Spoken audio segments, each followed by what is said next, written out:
নমস্কার বন্ধুরা, আমি মীনাক্ষী তোমাদেরকে স্বাগত জানাই আমার রান্নাঘরে। আজকে তোমাদের সঙ্গে শেয়ার করব একটা খুবই সুস্বাদু শীতের রেসিপি। এটা দেখে নিশ্চয়ই বুঝতে পারছো, মেথি শাক।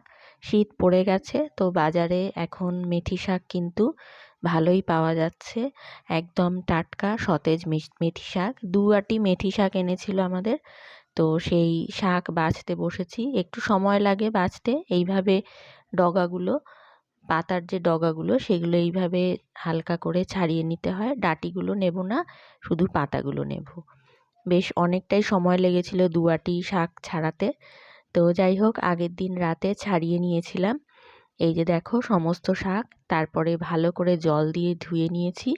এবারে এই চপারের সাহায্যে, হ্যান্ড চপার এটা একটা, এটার সাহায্যে শাকগুলোকে ছোট ছোট করে কেটে নেব, মিহি করে কুচিয়ে নেব। বটি দিয়েও কাটতে পারো তোমরা, যেটাতে সুবিধা। আমার হাতটা একটু কেটে গেছে বলে আমি এখন বটিতে কাটছি না, সেই জন্য এইটার মধ্যে করে শাকগুলোকে একদম মিহি করে কেটে নেব। এই শাকটা কিন্তু খুব তাড়াতাড়ি মজে যায়। তো দেখো এরকম বেশ ভালো রকমভাবে কিন্তু কাটা হয়ে গেছে। আমার একটু সময় লেগেছে, মানে যেহেতু এটা ছোট জায়গাটা, তো ওই 3-4 বারে শাকগুলো আমি কেটে নিয়েছি। এবারে এর মধ্যে আমি দিয়ে দেবো সামান্য একটুখানি নুন আর একটুখানি জল দিয়ে এটাকে আমি ভাপাতে বসাবো। বেশি সময় লাগবে না, মিনিট 2-3-এর মধ্যেই কিন্তু এটা একদম মজে গেছে শাকটা। আর দেখো কতটা কমে এসেছে, একদম কড়াই ভরা ছিল, এখন একদম কমে গেছে। এবারে এইটাকে আমি একটা পাত্রের মধ্যে নামিয়ে রাখবো, তারপরে আমি রান্নাটা শুরু করব। মেথি শাক কিন্তু স্বাস্থ্যের পক্ষে খুব ভালো। তিতকুটে ভাব লাগে বলে অনেকে খেতে চায় না, কিন্তু এইভাবে রান্না করলে একদম তিতকুটে লাগবে না। এখানে আমি ডুমো ডুমো করে কেটে নিয়েছি আলু আর বেগুন, আর এখানে জিরে আর আদা নিয়েছি, এটা বেটে নেব। আর প্রয়োজন মতন লঙ্কা নিয়ে নিয়েছি। এখানে দেখো কড়াইতে সর্ষের তেল গরম করে তার মধ্যে আমি দিয়ে দেব ছোট ছোট বড়ি। একদম ছোট সাইজের বড়িগুলো, তোমাদের কাছে যে কোনো ধরনের বড়ি থাকলে সেটাই ভেজে নিতে পারো। বড়িগুলো ভালো করে ভাজা হয়ে গেছে, এবার তুলে নিলাম।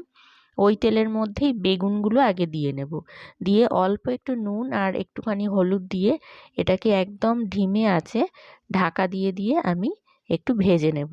বেগুনে অনেক তেল টানে, কিন্তু এরকমভাবে ভেজে নিলে কিন্তু বেশি তেল লাগবে না। ওই বড়ি ভাজার যে তেলটা, তাতেই কিন্তু বেগুনটা খুব ভালো রকমভাবে ভাজা হয়ে যাবে। আর ঢাকা দিয়ে ভাজলে বেগুনটা খুব তাড়াতাড়ি নরমও হয়ে যাবে। এই যে দেখো বেশ ভালোভাবে কিন্তু ভাজা হয়ে গেছে। তো বেগুনটাকে আগে ভেজে আমি তুলে নেব। এবারে ওই তেলের মধ্যে আর একটুখানি সর্ষের তেল দিয়েছি, দিয়ে তার মধ্যে দিয়ে দিলাম 5 ফোড়ন আর দিয়ে দিলাম একটা শুকনো লঙ্কা। ফোড়নটা একটু ভেজে নিয়ে দিয়ে দেব ছোট ছোট করে কেটে রাখা আলুগুলো।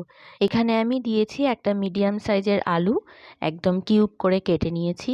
এবারে দিয়ে দিচ্ছি স্বাদ মতন লবণ। এবারে আমি রান্নায় যতটা লবণ লাগবে ততটা লবণই কিন্তু দিলাম। আর আমি দিয়ে দিলাম একটুখানি হলুদ। এবারে ঢাকা দিয়ে এটাকে রান্না হতে দেবো, মানে আলুটাকে সেদ্ধ হতে দেবো।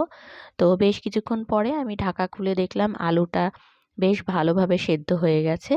এইবারে আমি এর মধ্যে দিয়ে দেবো জিরে আর আদা বাটা। আমি আগে থাকতে জিরে আর আদা বেটে রেখেছিলাম, সেই বাটাটা দিলাম। আর তার সঙ্গে সামান্য একটু বাটি ধোয়া জল দিয়ে দিলাম, দিয়ে মশলাটাকে খুব ভালো করে কষিয়ে নেব। দেখো তেল ছেড়ে এসেছে। দিয়ে দিলাম প্রয়োজন মতন কাঁচা লঙ্কা। এবারে আবারও খুব ভালো করে এটাকে কষিয়ে নেব। এরপরে এর মধ্যে দেব সেই ভেজে রাখা বেগুনগুলো, যেগুলো আগে থাকতে আমি তুলে রেখেছিলাম।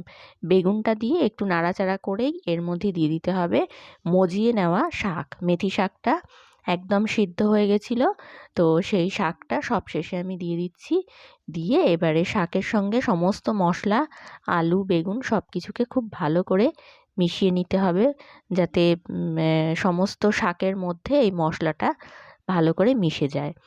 এরপরে কিন্তু এর মধ্যে মোটামুটি সবই দেওয়া হয়ে গেছে। এবারে একটু স্বাদটাকে ব্যালেন্স করার জন্য আমি এটাতে একটু চিনি দেবো, যেহেতু এটা একদম নিরামিষ রান্না।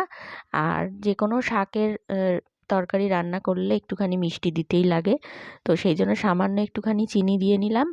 দিয়ে এবারে এটাকে খুব ভালো করে চিনিটাকে মিক্স করে নেব। আর সব শেষে দেব সেই যে ভেজে নেওয়া যে বড়িগুলো, সেগুলো আমি এরকম হাতের সাহায্যে গুঁড়ো গুঁড়ো করে নিচ্ছি। তো এই বড়িগুলো এবারে কিন্তু আমি এর মধ্যে দিয়ে নেব। তোমরা চাইলে গুঁড়ো না করে এরকমভাবেও দিতে পারো, মুখে পড়লে বেশ ভালোই লাগে। তো আমি একটু গুঁড়িয়ে নিলাম বড়িগুলোকে, গুঁড়িয়ে নিয়ে এইবারে এই মেথি শাকটার মধ্যে আমি এটাকে দিয়ে দিচ্ছি।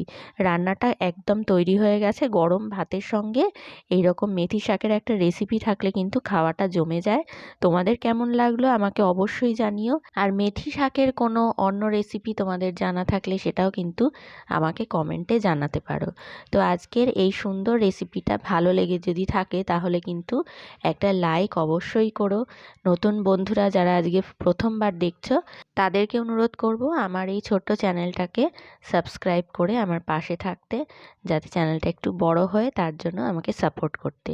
তো আজকের মতন এইটুকুই, দেখা হচ্ছে অন্য কোনো রেসিপিতে। ধন্যবাদ।